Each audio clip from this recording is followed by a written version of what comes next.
Part ২১ অপরাঙ্গে এসেছিল জন্মবাসরীর আমন্ত্রণে রবীন্দ্রনাথ ঠাকুর। অপরাঙ্গে এসেছিল জন্মবাসরে আমন্ত্রণে পাহাড়িরা যত, একে একে দিল মুড়ে পুষ্পের মঞ্জরি নমস্কার সহ।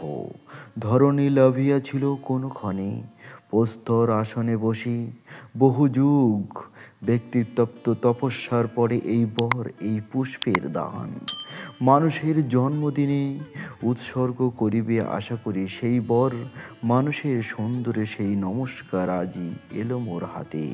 আমার জন্মের এই সার্থক স্মরণ নক্ষত্রে খচিত মহাকাশে, কোথাও কি জ্যোতি সম্পদের মাঝে কখনো দিয়েছে দেখা এ দুর্লভ আশ্চর্য সম্মান।